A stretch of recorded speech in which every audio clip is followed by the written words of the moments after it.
Boom. Now people can actually hear us. Oh, no. They couldn't hear any of that? Yeah, thank goodness. Oh, you missed a witty exchange, ladies and gentlemen. Truth. Are you ready for some actual exchanges? That is a face.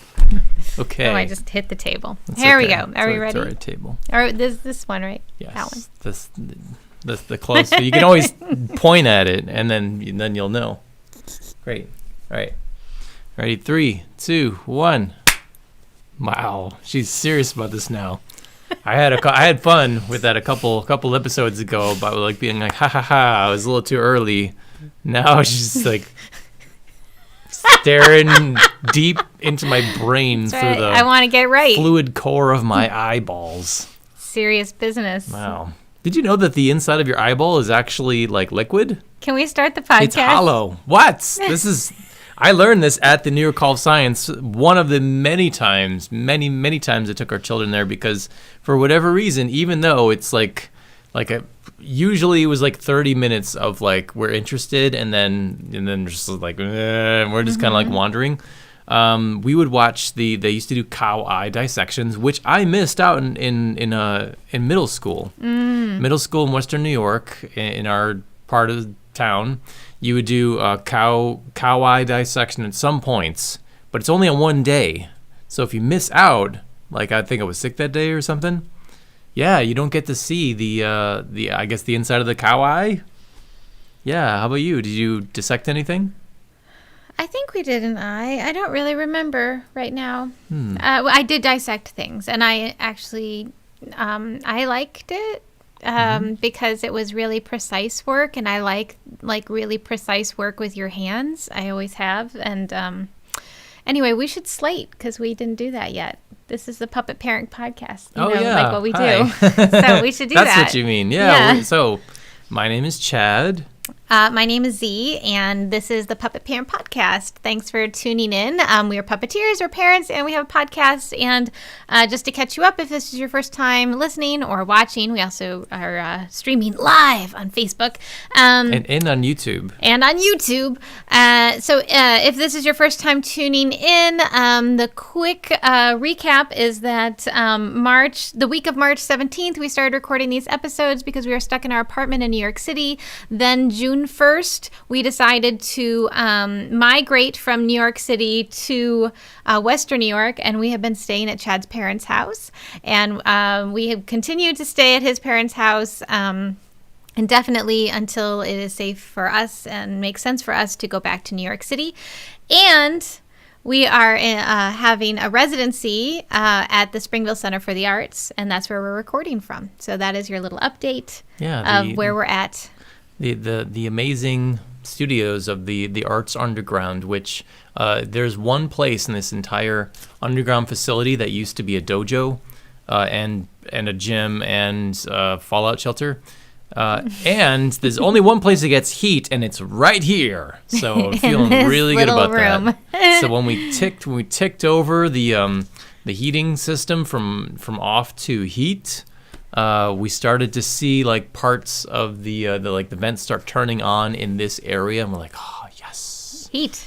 I felt like a lottery winner actually when that happened. I was just happy it worked. I was expecting it to heat like the closets way over on that side with the art supplies, and not our closet area. Mm-hmm. But I knew that the heat worked because it was actually on when I first toured the space at the end of March, May, at the end of May, when I came 2 days before we came with the kids and all our stuff and everything. Wow. So, yeah. Anyway, we're so happy to be here.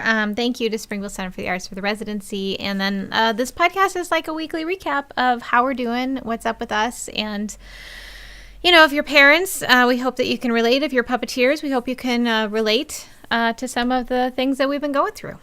So. Well, you were Miss Recap. I think you would win if there was a lot of a recap championship. I would tip my hat in your general direction and then give you a medal. Well, and thanks. It's definitely I think a sash. It's a nice thing for people. Yeah. I don't know what I was thinking. You know what? I've been kind of down the last couple of days, so I'm just kind of like just powering through life, because sometimes you get depressed, like the nihilism starts creeping in, and like life is meaningless starts to creep in, and you just gotta like get through it until you feel better. You ever that I mean, if that happens to you out there, well, solidarity. It's time to chuckle it up a little bit, and hopefully you'll wake up tomorrow and you won't feel like you did like the last day or week or however long. Do you think that some of it, like some of your blueness, has come from being back in New York City for one night? Well, let's talk about that. Back to New York City for one night, by the way. By the way, are you expecting everyone to say, what? One night. What? We went for one night from Wednesday to Thursday. It was crazy. We went on a road trip where, like, in less than 2 days, we went back and forth. Mm-hmm. It was like our cat had like hardly missed us, but she missed us a lot, actually. So we drove we woke up, ate a breakfast, fed the cat a bunch, drove to New York City like it was nothing, and voted immediately because that was the plan. Because it was nice weather on Wednesday, and we didn't have appointments scheduled for Wednesday. Mm-hmm. Yeah, and Thursday was going to rain and be really cold, and it was. Wow, so thank goodness we got through. So we early voted. Let's see, I have my sticker. You were just crazy prepared for this. Amazing.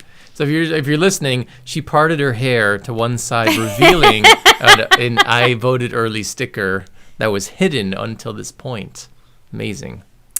Yes. So we voted, and we had to wait in line for 45 minutes, but it wasn't so bad. And that was 45-minute wait was from the beginning we stood in line to the time we left the voting place. So that included voting. So that wasn't too bad.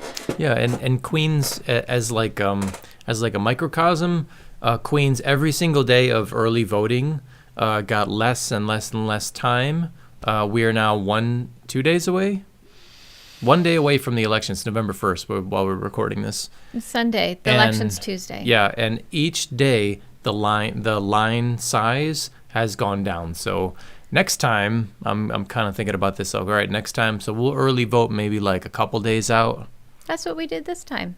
Yeah, exactly. Yeah. Because people that were really super excited to vote, early votes, had to sit in line for hours, even in Queens. But you know what also happens is that the poll workers are figuring out their rhythm too. Mm-hmm. And so as much as you prep for the day, and I've been a poll worker before, so it's actually kind of a bummer for me to not be a poll worker for this election, because I signed up to be a poll worker 2 or 3 years ago and worked a couple of elections with the idea that I would work this election because I wanted to do that. But, with everything happening, you always have to, at least I feel like it's important for us and for me to be here and to be safe and not to have that level of exposure right now. So I'm not being a poll worker. But, what's really cool is that there are other people in my life who have become poll workers, and at least one of them has told me that it was because I inspired them to do that. So, that's pretty awesome. And it's great to know that there are really kind, conscientious people who are basically volunteering. I mean, you do get paid a bit to do it, but it's also like it is a slog of a job sometimes, because you have to get up super early and then you have to be there all day. The early voting shifts are actually not as bad as the day of election shift, which is you arrive at, I think, 5 a.m. is it? And I think the polls open at 6 a.m. and then you don't leave until everything is done. It depends on where you are. Some places you're really not allowed to leave the building. Other places, like where I was working the polls for the last couple of years, you are allowed to leave to get lunch, but you have to come right back. And you're not allowed to eat there. There's a lot of rules. But you're not allowed to eat there. But didn't they have, or at least at the early polling place we went to, didn't they have like pizza that they were offering us? Yeah. Like on the way out I'm just saying there's rules. Whether or not people follow those rules is a different thing. Also, early voting is different than election day voting. Election day voting is like, But I think things are easier now too because of the iPads. Like we had to sign in on iPads, Right. and that really reduced the amount of time that you needed in order to figure out like which table do I go to for my district. I don't know what my district is. Am I at the right table? Oh, I'm not at the right table. That eliminated all that because that was always a big what would you call it? Traffic jam, I guess. Yeah, but like you go into the space, Hurdle. and if you don't know what table Speed you have to bump. go to, because there's like 15 tables and they all represent a different district, and if you Mm-hmm. don't know, you have to like stop and then look at your card or go and find somebody and ask Yeah. them where do I go, and it's yeah. You have to So go to now- the information table. And I was expecting that, right? So the guy who flagged us in, he said go to table 1. I was immediately like, what? No, we're like 39. Mm-hmm. You know, and then we went over there, and yeah, you just sign in on an iPad, Yep. which is great. What's your name? That's it. That's all you it's need. all in a database, so they don't need to find you in a giant book anymore. So Yay! yeah, That's yeah, wonderful. It's really it's great. I think Mm-hmm. that it's really going to improve things quite a bit. It was fun having those giant books because, like, one of the things that you would do as a poll worker, sometimes people come in as a family, or sometimes like a husband would come in before a wife comes in, or something, but they have the same last name, or different family members have the same last name, so you would be able to see like who from your family has or hasn't voted yet. So sometimes you'd have people saying, "Aha, I beat this person," you know, because they could see up and down around their name like who hadn't voted yet, or they'd say, "Why hasn't Timmy voted yet? I'm gonna call him right after this." So Well, maybe you could just check your Facebook feed and see who hasn't vote bragged yet. Oh. You're like, let's get on them. I've been very Facebook reticent lately. I haven't really posted much of anything. That's good. I still look on there, but I just don't post very much. So Well, good, I don't know. Good for you. It's a horrible disease. Social media. Well, It can be. I feel like you know what? I can't say that though. I can't agree with it because I mean, it's- I was kind it's- of a little sarcastic in that. Well, it's maintained my connection with a lot of different people that I don't get to see. And also, there are people who are homebound outside of the pandemic, like my friend Lindsay, who has ALS. And, you know, Facebook has been like this conduit where I really don't have time to engage, but I am consciously always checking in on her. I don't know, Lindsay, if you will ever listen to this podcast, but just know that we're always thinking about you. And I appreciate what Facebook has to offer in terms of getting to see her and be in touch with her and stuff. So No, I get it. And Yeah. you know, I think like last year I was like, no more social media, stopped doing personal posts, felt good to not be like constantly looking at my phone. Then in March it just felt like, well, how's everybody doing? You know, you have to look on your phone, or you have to, you know, you have to look everybody up, and it felt like a great and easy way to connect with everybody. You know, just like easily go onto social media and be like, hey, how's it going? And now I feel like I'm back in the old habits again of just like that crazy moment is over, but it's kind of nice to just see the people in my feel like, you know, what are you up to today, or how's it going, or stuff like that. So I don't know. I have a lot of mixed feelings about it. I mean, if you were listening to if you were watching this live, unless you're on YouTube, you're probably on Facebook. Right, and that's where we post our stuff. That's where our demographics for our public company, like our audience, hangs out. And I love watching stuff on TikTok, man. Like the stuff that the cool kids are up to is awesome. Man, I just watched this great thing about bees. There's this beekeeper on TikTok who she has the most soothing voice, and she like shoots little videos where she's like, oh, this roadside bowling alley had an infestation of a bee colony. So let's go inside. And she's just showing you her POV of her just like rescuing the bees and holding her hands in there and like telling you like little facts. And I don't know, that there's so many great things to spring out of the internet. And I feel like, you know, sometimes the good outweighs the bad. it just depends on what you're looking for, you know? Like I just look to see like how are my friends doing? Show me some cute kid and baby pictures. I want to see all your kids dressed up. in cute costumes, or you dressed up in a cute costume, or I want to know if you need help with something. And I feel like I'm in a healthy place with it. I just haven't felt like sharing much about myself, and I feel like I get that fix here every Sunday. I get to talk about it, but I don't have to visually share it. And anybody who's like super interested in our life can, make the time to listen. And anybody who's not, is all good. So how was it for you being in New York City? You hadn't been back in almost 6 months. We've been out here for 6 months. That's as true. of today. Today's 6 months of living somewhere that's not our home. We're living in living in my semi-childhood home.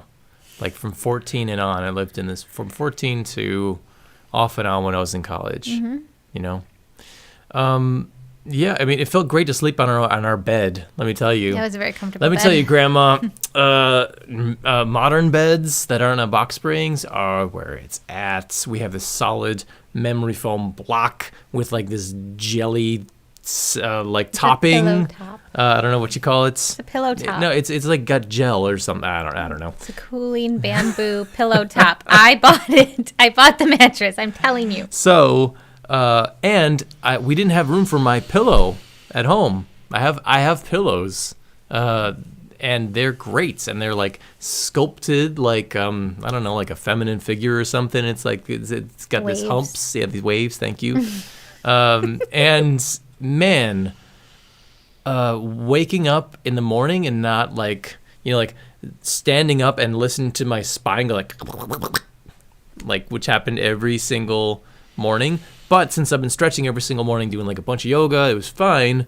But having that not happen made me feel like, okay. So thankfully we were like, this is like the third load, but we brought a bunch of stuff back to Western New York with us now. So who knows how we're going to get it all back. With a U-Haul Yeah. when that's safe to use. Yeah. So, but no, it was interesting. It was like this weird feeling of nostalgia and excitement because it's so, it's kind of easy to be here because we're in a shared space with people who make dinner, for everyone half of the week and look after the kids. It's like we never got that when we were new parents, because none of our family or relatives live near us. And we didn't have a nanny or anything like that. Yeah, we can't afford that. Well, a lot of people in New York City have nannies, so I just feel like I need to say that. And I realize that most people who are listening to this might not live in New York City, but it's very common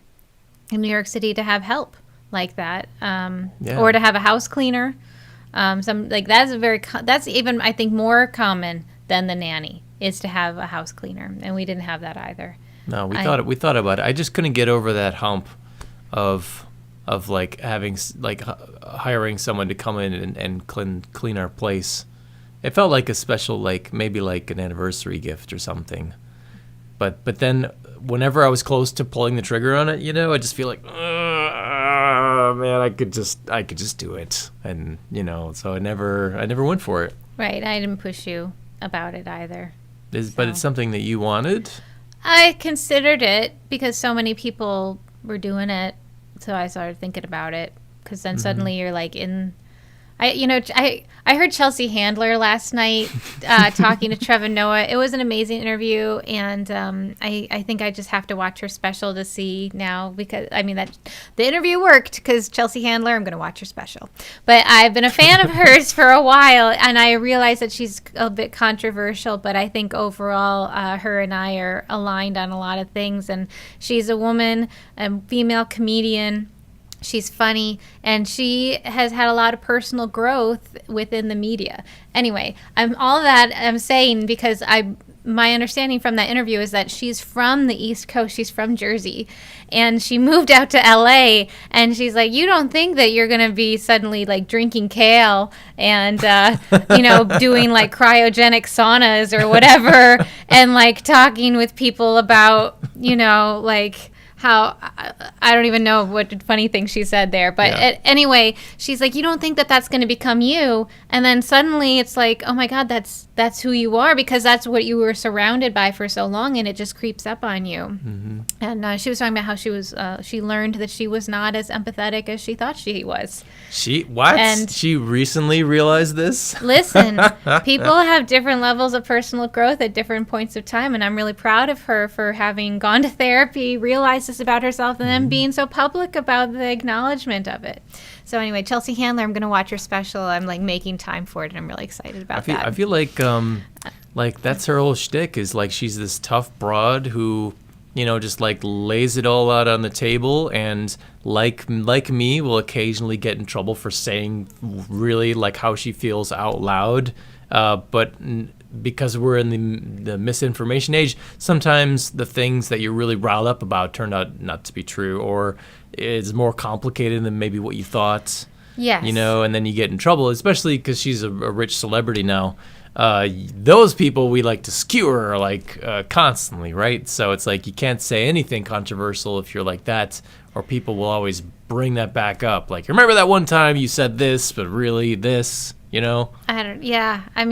Anyway, I don't want to say too much about the interview, but if you haven't watched the interview with Trevor Noah and Chelsea Handler, I just watched it last night. It was great, and now I'm going to watch her special, so I'm really excited about that. And if anybody else wants to watch it and then let me know what you thought, you can message me, and I will maybe message you back. I'm not great about that. All right. We demand a review next week on the podcast. I will How's review that? it. I will review it. Yeah, I'm in the mood to watch some good stand-up. I want to hear it.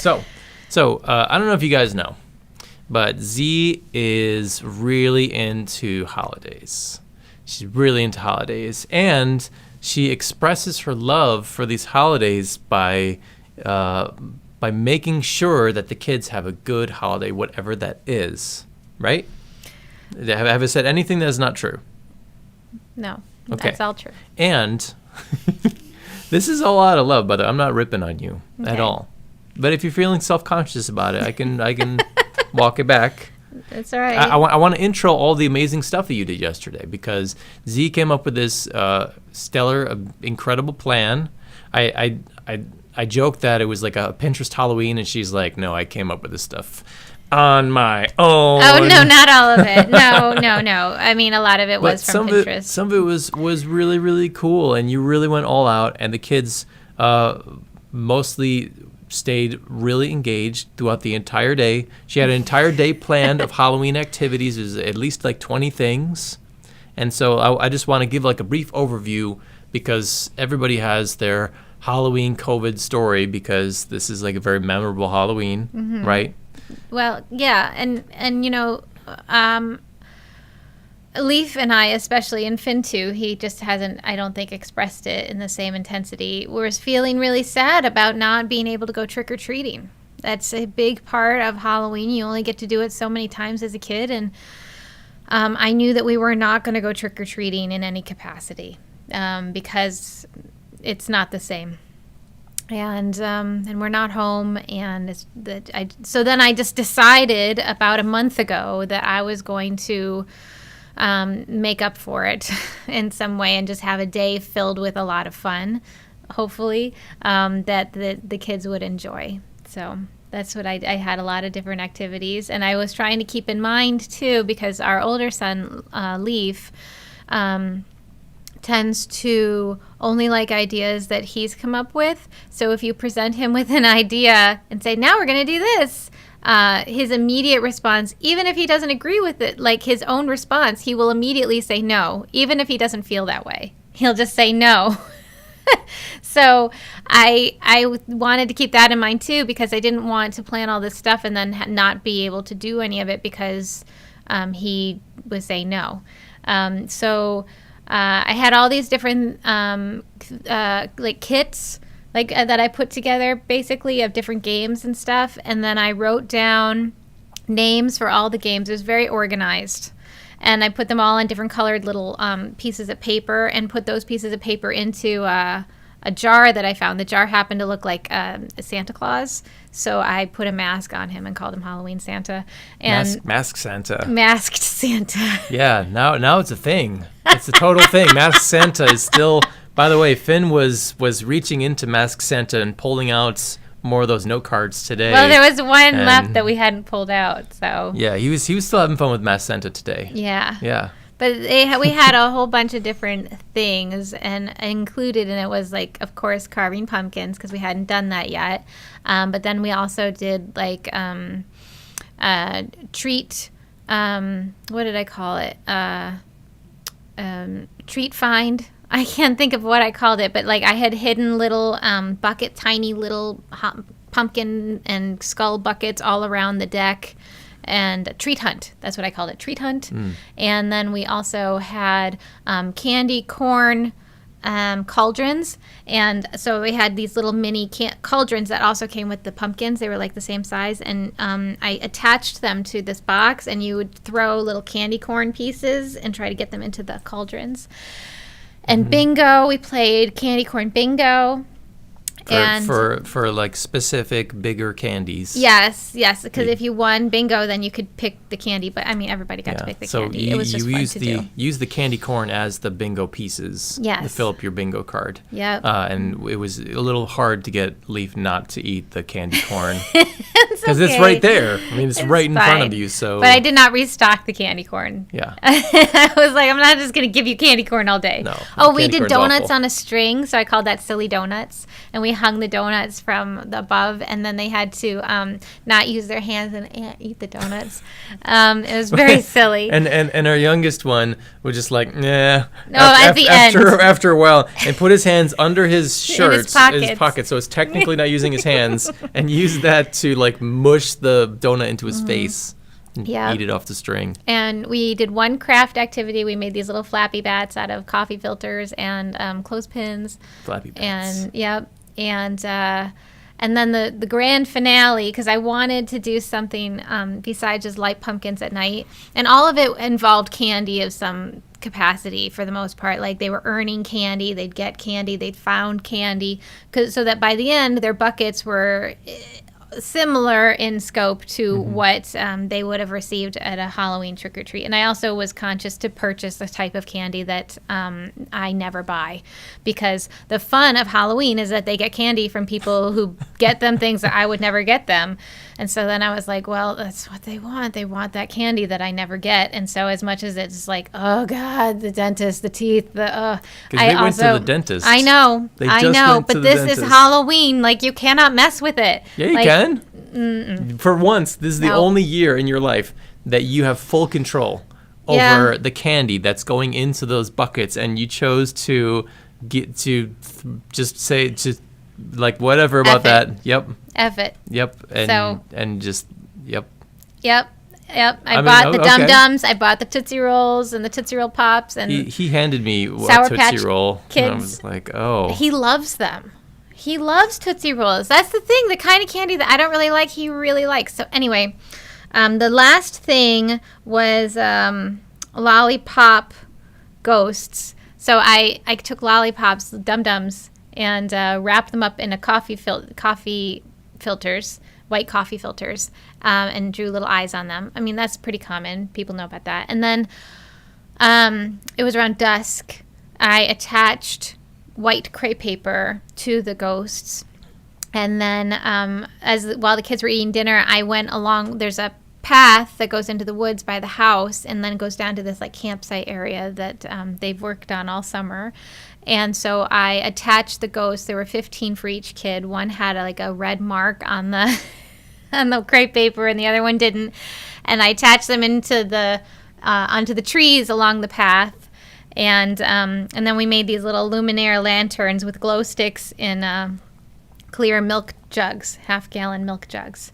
And then it was dark by the time they were done eating, and the ghosts were all hung up. And then I said, okay, we're going to go out into the woods. And, I made a whole, silly story and made it silly spooky. And then they found... Oh, that was great. They found their ghosts. And they had the white bags. We called them spirits. Spirits, There were white bags with glow sticks in them. Oh, yeah, to light the path, the spooky path. That worked pretty well.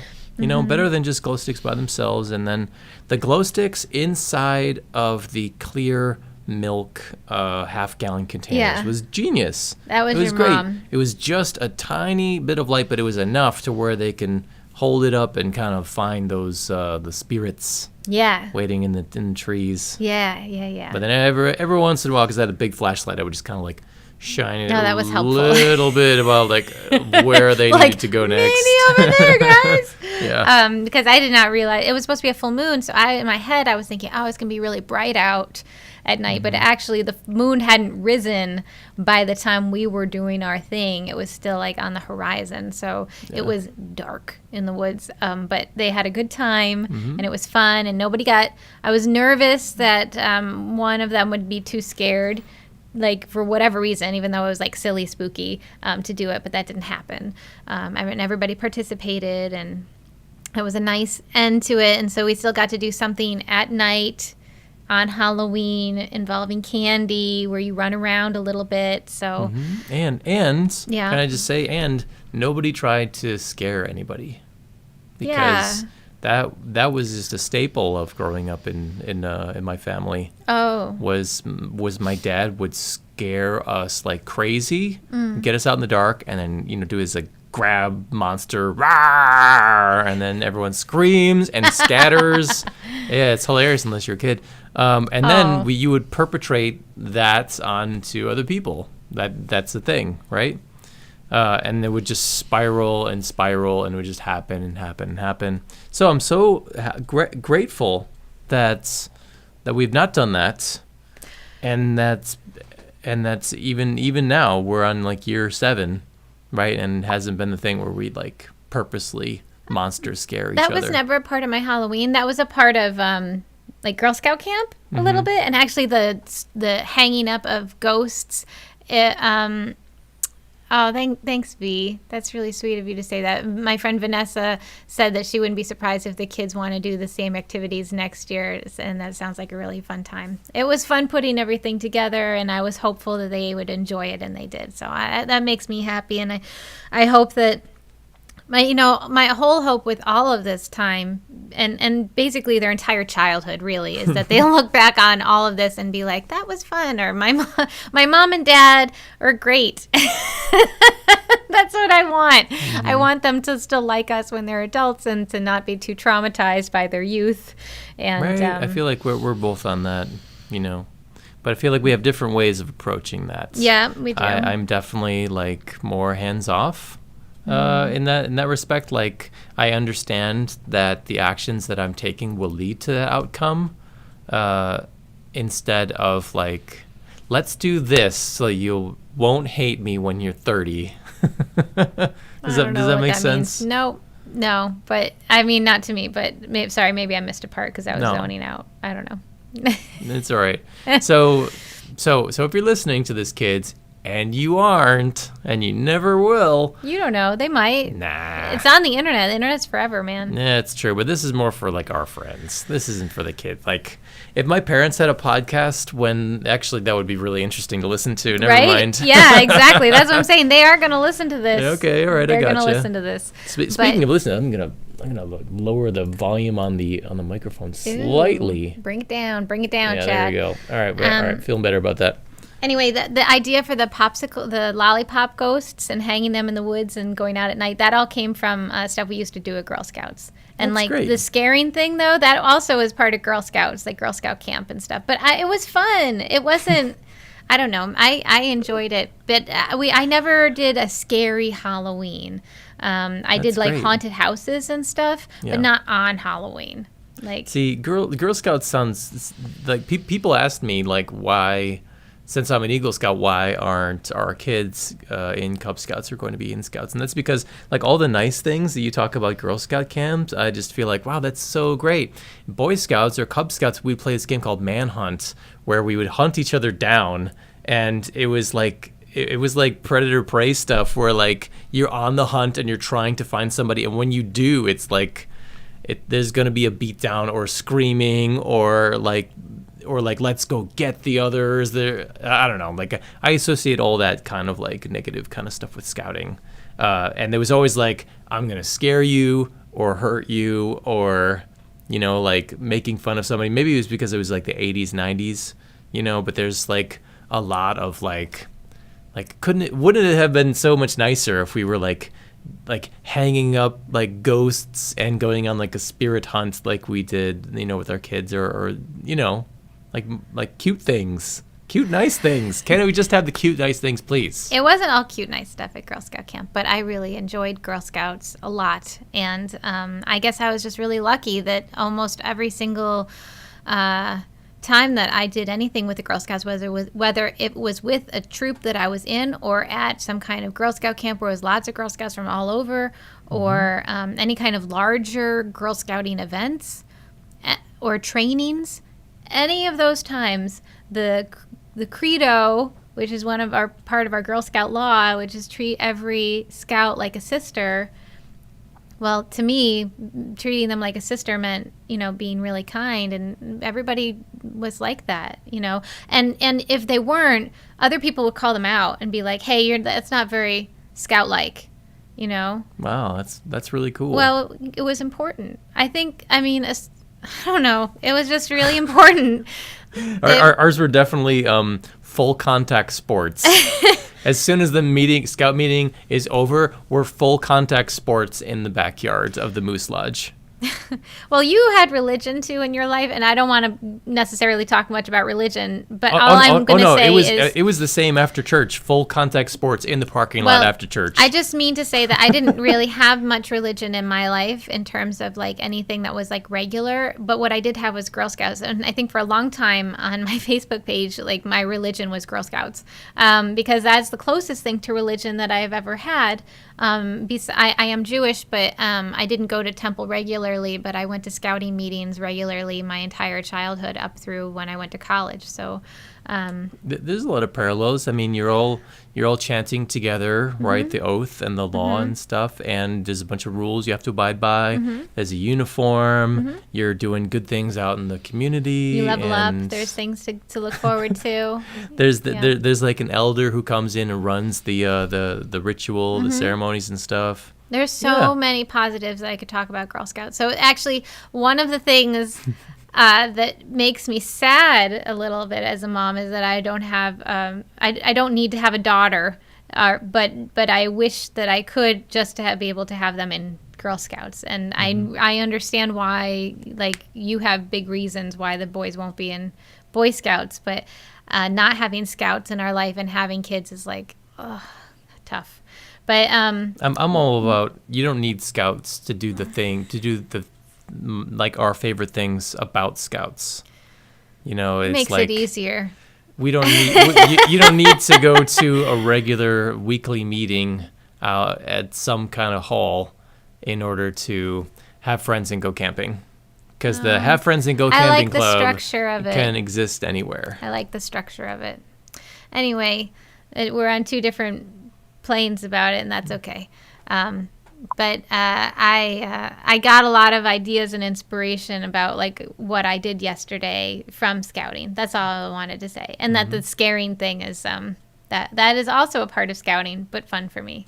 So scouting to me was like the big kids will always win, and it's totally unfair until you're a big kid and then you destroy everybody because that's what you've been longing for. Yeah, that's also part of scouting. But you know what? I also yearned to be one of those big kids. I could not wait. I was so excited to be a leader. I'm still excited to be a leader, and I don't even have my own kids to like be a leader for. So, and there are co-ed scouting groups around us, but we would have to start our own because there's nothing in Astoria, Queens, and I do not have the bandwidth to start it myself. I could help a little bit, but we went to a training meeting of how to start your own. I don't remember what the name of the co-ed scouting group is that's by us, but I went to a training meeting and there was a lot involved, and I just felt like I can't be in charge of all this. I'm not going to do it up the way it needs to be done. I'd be happy to help, and I think everybody was feeling that way too. So I'm looking at the chat. Sorry. Yeah. Hello, friends. Thanks to everybody who tuned in to listen live. We record live at 3 p.m. Eastern Standard Time on Sundays, or at least we did back in 2020. I don't know when you're listening to this, but man, it's 2020 right now. I just watched this beautiful sketch comedy bit that's been going like every few months. She will tape a new one. I forget the comedian's name. She's a YouTuber. And early on in the pandemic, in April, she made like a cute video about like time traveling back to January to tell herself, like what's going on. She's like, "Oh, you're me from the future? Wow. Well, the defining moment of 2020 has to be the Australian wildfires, right?" And she's like, and April her is like, "What? Oh yeah. Oh wow. Yeah. It's been forever." And she's like, "Well, what's and so there's a whole bit about like she can't really tell her what's going on because it would interfere with time travel laws or something, but she is just like, no, things are really bad." So in June, she put another video out where that April version of her gets visited by June version of her, and she gets to like laugh and talk down to her like the same exact way, but like, you think things are bad now, and she just released one in October a few days ago, being like, "June, you thought things were bad." Oh no. She's like, "Well, is at least the sky's blue?" He's like, No, it's orange actually." Well, what a year. Yeah, but in a week, next podcast, we'll either not know more or we'll know more. So about what's going to happen. I think everyone's hoping for a landslide victory because of all this early voting, but as usual, it boils down to just like a handful of states and cheating or not cheating. So we'll see. I don't believe in cheating, but I do. I believe one party cheats all the time. Remember the year 2000? I want to believe in the integrity of our election.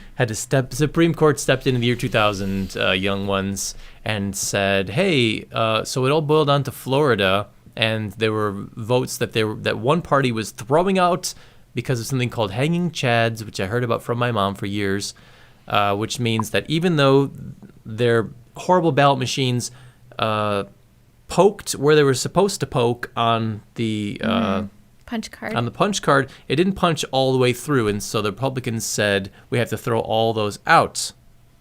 And it was something like very small, like 4,000 votes decided the election. And because it was so hotly contested, the Supreme Court decided to step in and legitimize the Republican candidate. And then a year later, he took us to war. Yay! Instead of fixing the planet, we hurt millions of people. Well, I mean, there's been so much talk about cheating in the elections and everything, and I just feel like, I just want to believe in the election process as much as I can, and I just hope that it's okay. Whatever gets you through the day. Thank you. Thanks. Yep. You know why? Because it makes me crazy. It starts to make me feel crazy if I can't trust the things that are supposed to be trusted, then I start to feel like, what can I trust? And then we go down the road of where maybe you've been at the last couple of days. That's how I get there. That is a surefire ticket. That is a one-way train ticket to sad crazy Z, and I don't want that. All right. Let me give you some good news. So, tell me. One of the dumbest ways that Republican governors and I want to say even mayors, but the governors of certain states were using to disenfranchise black and other minority voters was to do the signature test, which is rooted in segregation. No, I agree with that. Awfulness. So if you don't know I don't agree with the signature test. I mean, I agree with what you're saying. Thank you. That's not right. And there's a lot of things that people are doing to disenfranchise voters to make it more difficult to vote. Mm-hmm. I mean, all of that voter suppression is totally real and not okay. But as far as like actually trying to like throw away ballots, I mean, I guess that has been happening. But still. It's. I mean, they I can't think about it that much. So what I said was, here's some good news. Would you like some good news about voter suppression? I guess we didn't get there fast enough. Signature test. They've been throwing them out. the Supreme Courts of those states took a while, but they've been throwing it out and saying, no, this is terrible. Why would you do that? Okay. Yeah. So I don't know about every state, Okay. but what I've heard is that the signature test, which is awful, and I remember a certain governor when they first instituted it, which, if you don't know, it's to make sure that there isn't any voter fraud. I'm doing these air quotes. They put these systems in place where you have to sign on like an iPad, right? But your signature has to match up. And if it doesn't match up within a certain percentage, you can't vote, and you are not allowed to vote at all. When it was instituted, the governor failed it. He tried and failed to reproduce Who's his own governor? signature. I forget the state. So a state's governor. A southern state. And it's like, and so you had to get it like basically perfect in order to have your vote count. But thankfully, they've been throwing those out. But the people who gerrymander and rig and cheat will always come up with new, innovative solutions to cheats. And who knows? Maybe we'll be seeing that in like a day or so. We've seen all kinds of voter suppression attempts to be happening in this election, I don't as know. usual. I'm just going to be so relieved when Tuesday's over. That's how I feel. I just want it to be over. Yeah. No, it is. It And is then a relief, right? I just want this time period to also be over. Which time period? I mean, being I'm here ready in to this- be back at home, but Yeah. that's not realistic right now. And the reason it's not realistic is because if the kids are going to continue to do remote learning, you can't continue to perform shows out of the apartment, like at the same time. Well, No, we it's tried it. No, hard. it's true. It's not going It's to work. hard, and we did it for like 2.5, 3 months, but it really was starting to take a toll on our family a little bit, having to be quiet, so quiet. And especially the more shows that you get, which is good for you, the more we have to be quiet the whole time. And it's not realistic. And so, the reason to go back is if you're able to perform outside and not in the apartment anymore, and the kids are able to be at school safely, and we feel like we can trust in it. And I mean, their school is in session and going to school, and it's a very tiny school, but it's not where we live. So we would have to drive them, 30 minutes each day to the school. And then there's that level of trust. And I don't know. I just don't want, we've gotten this far. And as far as I know, we didn't get it. So I just don't want to get it if we don't need to get it. Like, let's just try not to get it. Yeah, let's not get sick. Yeah, let's not get sick. So, yeah, no. Right? The only reason we go back is when the vaccine happens, Well, you keep saying that. We need a shot in the arm before we go back. I mean, the vaccine, there is no vaccine yet, so Oh. I can't say, I don't feel like I can say that out loud. I don't know when we go back, but we go back when it feels like we can live in the apartment and not have to use it also as our performance space. Once I get a shot in the arm, once everyone's getting their vaccines, right? Like that shining vaccine on the hill, when that happens, then I don't have to stream anymore. Will there be streaming opportunities? Yes, but they will be far less. Yeah. Because everyone will be back in school. And then we might even have, enough to financially have a space for you to perform in that, or something. I don't even know what that would be. Let me paint a picture for you. So imagine winter to spring 2020, the vaccine, many vaccines from different countries are popping up. I'm trying to Right. envision it. Our states, because of our awful federal government, either have or have not the infrastructure to distribute all the vaccines, right? Everybody has until the start of school, fall 2021, to get their vaccines, like their documented vaccines, done, get all their health stuff squared away, and maybe we'll be streaming over the summer, maybe not, who knows, but the first day of school, fall 2021, once and everyone's vaccinated, we will not be here because there was such a huge change from what we were able to do during the summer to what we suddenly weren't able to do in the first month of school.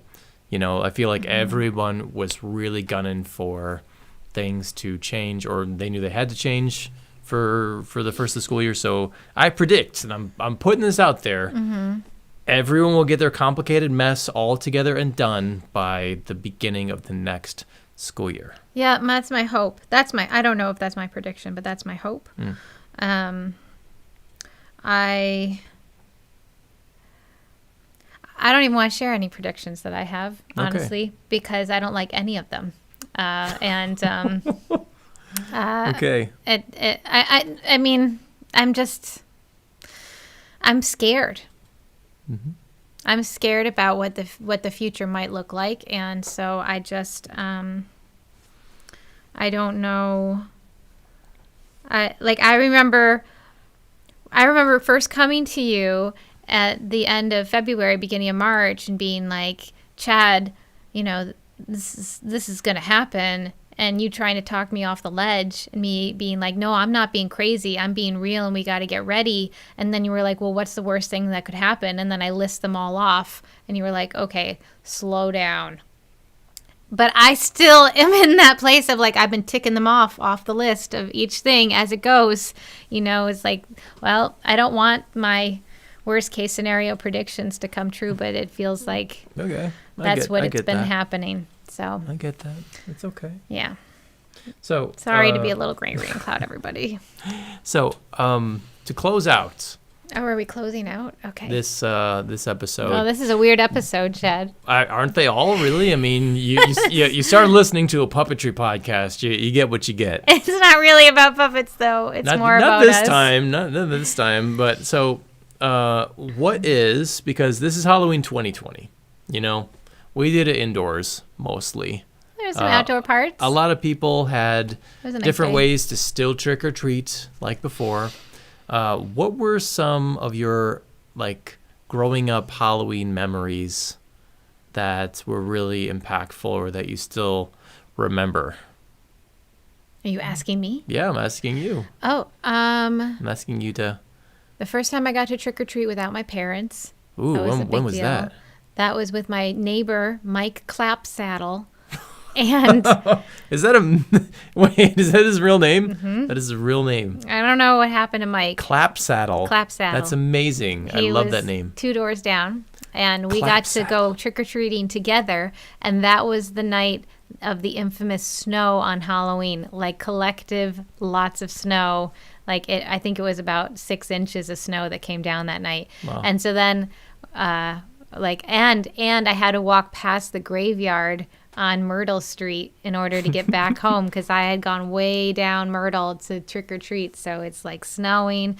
I'm with Mike. I'm the older kid in this situation. Wait, was this the same kid that you your childhood next door neighbor friend, who you were always because you were older, getting to do things? What? We made each other do things. No, I was just remembering one time where you made a ramp. And you had your Power Wheels or that was my idea. Something. Well, no, the ramp was built into the sidewalk because we had horrible sidewalks on Myrtle Street for a long time. Yeah. So there was a dip in the sidewalk. And I woke up one morning and I was like, this is the morning that I will prove to Mike that I can do a wheelie bigger and better than anyone has ever wheelied in their wheelie life. Wheelie. And so then I got on my bike and I started all the way at the other end of the corner on Myrtle Street, the corner of Myrtle and Craigie, I think is what that other street is. Oh, wow. And, Craigie Street. And then so if you Google Maps it, you know exactly where I'm talking about. Is it a hill? Yes, it goes downhill, not steep, but enough that you can gain a lot of momentum on your little 1-speed. And so I'm pedaling as hard as I can. I'm going to show him. I don't know where this competitive streak came from. I'm older than Mike, a year older at least in school. Mm-hmm. And but I was just I will do the best. And then I hit that sidewalk little dip so hard that my bike flew out from under me, and then I landed on the ground, and then my bike landed on top of me. Oh, man. Yeah. So, yeah, I showed him. I showed him something. That was me. I would wake up some mornings and be like, today I will do this thing. And then I go to Mike and be like, guess what we're going to do today? And he was always pretty like, yeah, okay. See, that's what having like a sibling when you're like a kid is all about. I doubt that he ever talks about the girl. No, 2 doors down. Like this one time, this girl wiped out on her bike right in front of me. He probably doesn't remember hurt it all. herself so bad. It was gruesome. I'm sure he has his own wipeout stories. I mean, he had like a clothesline tee in the back of his house. And clothesline tee is like one of those metal things that looks like a tee, and it was like cemented into the little patio space. You hang clothes on it. Yes, but they only had one clothesline tee. Oh. I think maybe the line attached to the house on the other side or something. But the clothesline tee was an amazing gymnastics pole for a kid who wasn't taking gymnastics. Because in my head, I'm like, I'm going to be a gymnast, even though I'd never taken a gymnastics class in my life. Yes. So I would run, catch the clothesline tee, swing, swing, swing like I'm at the Olympics, and then I would let go and stick the landing. And so one day I woke up and I was like, today I am going to get further and I'm going to stick that landing like nobody's ever stuck their landing ever. And so I'm like so inspired by, oh my God, what is her name? There was a Retton, Mary Lou Retton, was that her name? Yeah, sure. Yeah, yes, I think so. I was really inspired by her. She was a gymnast, and I was going to be just like her. Is that where she broke her leg, but she still stuck the that's landing? the Carrie Strug and Shannon, what's her face, year. That is after. Okay, different, okay. Yes, okay. No, Mary Lou Retton was more when I was really little. So I run at the clothesline tee. Oh, and I've already told Mike. Yes. Mike. So he's witnessing. Yes, you need to understand that you have to let people know that you were there when I stuck the landing of this most amazing gymnastics feat. I've never taken a gymnast class in my life, and I'm also not very physically able. So I run at the clothesline tee. I swing, I jump, I leap, I grab, I swing, swing, swing. I basically swing my body until it's parallel with the ground. Yes. That high. And then I let go. And my body, if you can see my hand, it goes boom. Like right onto the ground, onto the cement. I'm sure I got a concussion. I like black out for a second. Then I come to, and no parents. No. There's no parental supervision in the 80s. And I'm like, oh, Mike, I did not stick the landing. And then I put my hand behind my head and I'm bleeding and I'm oh no. So then I go home like, oh, Dad, because my dad was the only one that was home at the time. I'm like, I'm bleeding. He's like, what did you do? And I tried to explain to him and he's just like, are you stupid? And I'm like, because you can't put a Band-Aid back there. But I basically cracked my head open. But did I go to the hospital? No. It was the 80s. So I'm okay. I'm okay. But now we know. Now we know, don't we? So Mike Clapsaddle, if you're watching, I hope you had a great life. I don't know if you remember either of those things. The next day you wake up and you're like, puppets. No, puppets. That wasn't until later, but that would explain a lot, wouldn't it? Okay. Why did we talk about that? Halloween in the 80s. Oh, I wonder if you had any, Walking with Mike. Yeah, and the winter Halloween. And I remember seeing kids using pillowcases, older kids, pillowcases to collect candy. Right. And being like, that is such a good idea. and then always like there would be people who would be handing out candy to the little kids and being like, oh, you're so cute. And then they'd see the older kids who just had a mask on and they'd be like, ugh, I have to give them candy. And I thought, that's not nice. What's up with Everybody that? gets candy. That's still a thing. Like that hasn't gone away where like older kids aren't encouraged to trick or treat, but like, you want to hold that. It's like the older kid like holding on to something precious or fun, know, because if you push them away, where do they go? Halloween loses a lot of magic when you don't get to trick or treat anymore. Yeah. To me, I mean, that was like the big thing. And so anyway, not getting to trick or treat with the kids this year was intensely sad. And so I just wanted to do something that made it special. I think you did a good job. Thanks, Chad. Yeah. How about you? Do you have any Halloween memories? Yes, I do. I remember I remember my mom telling me that I couldn't wear a costume. Oh, that's a bummer memory. Yep. Oh, I'm sorry to I have a hear lot that. of bummer memories. That's really formative bummer memories. Oh. Yeah. Was it something that you wanted to dress up as? Yeah. Well, so you know how like I'm not very crafty, or at least that's what I put out into the world. Okay. He's totally crafty. I couldn't come, like, usually I would just, whatever my brother wore, I would wear the next year, or in like a couple years. We had like a closet with a garbage bag with costumes, and Eric, my brother, would like come up with these really cool or creative ideas, and then I would just kind of like take that on like a couple years later. This is what like little brothers do, So one year there was this cereal that we really liked that had this awesome commercial. It was called Big Mix. And I think it was like this idea that the cereal companies had to take their, whatever the dregs or they're just like left in the machines from like all these different cereals and just combine it into one cereal. It was called Big Mix because it had like cornflakes and Rice Krispies and like all kinds of stuff in there. And like the oat nut clusters. I loved it. It was my favorite cereal. Oh, I don't remember this And at like all. parts of it would get soggy faster than the other. Oh, that's funny. And the mascot was this, before Man Bear Pig, there was like Man Bear Pig chicken. It was this weird mascot for Big Mix, and it was like all these different animals like combined into one weird Tasmanian devil chicken moose thing. And so I got the idea one year to take I was just in the garbage bag full of Halloween stuff, and I put it all on at once. And I was like, look, it's Big Mix. Because I had like the cat tail and the chicken beak and stuff. And my mom told me, no, put that back into the garbage bag. And I was so bummed out. I think I went as a chicken for like the second year or something.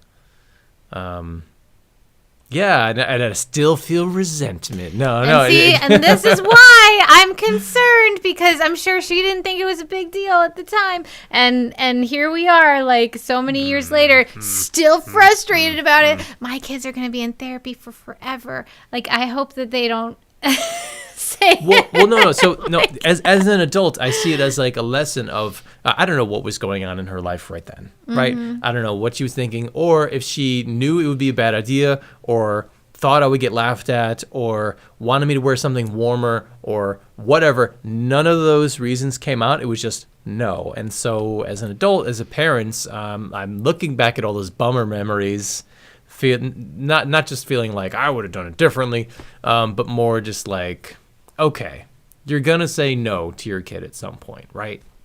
How can you say no in a way that explains your reasons in a way that your child will accept? Because the kids hate to hear no. It's the worst thing, like a control point, like dinner or going to bed or drink this, or stop picking your lips, they're bloody, stuff like that.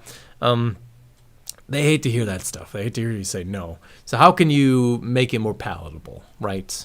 I feel like you gotta, one, set yourself up for success in that, like, you already have a good, healthy relationship with them. And they know that you're not gonna, like BS them or just say no because I said so. And then two, you got to list your reasons. I would have loved to have known, 80s mom, why you thought it was a bad idea instead of just no. Because to this day, it's like it was almost like I don't want to dress up as a character anymore or anything, but I just feel like, why? How come? Why not? And so whenever our kids have an idea, I always tell them it's a great idea first, and then if we're going to say no, we talk to them about it. And maybe that's like a sea change of like parenting back then versus parenting now. I don't know.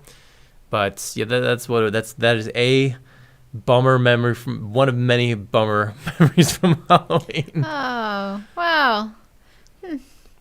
My parents will probably say, you had a great time on Halloween. You got so much candy and, you dressed up and you had a good time. But I feel like the memories that stick with you are the ones that are really emotionally charged. You know what else I remember about Halloween? Yeah, bring us back up. So on this podcast, I've talked before about living very close to and growing up near the Genesee Country Museum, which is an 1800s reenactment village, and they would have a Halloween day every single year, and that was super fun because you get to dress up in costume at the Genesee Country Museum, and then all of the old-timey houses are doing Halloween, and they're handing out like old-timey things like wooden nickels and licorice pipes, which tasted horrible to me, but I just thought they looked cool, and hard candies. And they had the best was they had this storyteller who came to the Genesee Country Museum and told stories. And spooky stories. Oh, gosh, he was so good. He was such a good storyteller. Yay. Yeah. And in fact, recently I was speaking with somebody who knew him. They knew exactly who that person was. And I was like, who was I talking to? Oh, it was Valerie from Buffalo, I've been doing those things with. So, I think it was her. Because, oh my gosh, he was amazing. He was such a good storyteller. And I just remember sitting in the front row being like this. And he would tell like the story of like the boy who drew cats or something. What's that? And it's like a boy, and it's like, like a dark tame, out, like and a tame ghost story. Kind of, but the way he told it was so good. Oh, okay. And like he had to hide behind these paper screens, like in a cupboard or something, and like all the cats came out at night and they were all talking to each other, and like there was a king cat, and it was spooky and crazy, and he That's also cool. told like an Edgar Allan Poe story, and but his voices and his build and the way he just gotcha, it was just so good, and he like was wearing all his 1800s garb too. That's so nice. yes. And there was a headless horseman. That would ride through the village too. Ooh, that's cool. So cool. And like it was only a few times during the day, so if you saw him, it was like, oh my God, the headless horseman. Wait, during the day the headless horseman would come out? Well, you weren't at the village at night. They didn't do after hours things really so much back then. Maybe they do now, but they didn't back then. It was really cool. That's fun about this storytelling. You usually for kids storytelling, you have to like not use your storytelling powers for evil. It wasn't evil. It was spooky enough. No. I'm saying, respect. You have to ride the line super. You can't go over, or you're gonna traumatize somebody. You have to be like super gentle about your spookier elements. Because I did it a couple times. Channeling my dad, who was a great storyteller, but he would go way too far and realize he went too far, and then try to backtrack. But by then, you're too far in. Like he would tell us a story about. This guy who was just stuck in the woods under a pile of leaves, but he'd do it in such a way that we were completely terrified. Aww. Completely terrified, and then he'd backtrack it to kind of like throw in a jokey ending, But my dad, if your other dad, you're not listening to this, you were still infamous at all the parents of all the children who went home that night and was like, let me tell you what Mr. Williams told me. Oh boy. That's a part of it too. It's like, to bring it all back to puppetry is like when your audience leaves, your child audience, what are they going to tell their other parents or friends about like what they just saw, and how is that going to impact you and other puppeteers or storytellers or what have you? So it's like something else to consider, because we're doing a show, we're making a show right now with monsters in it.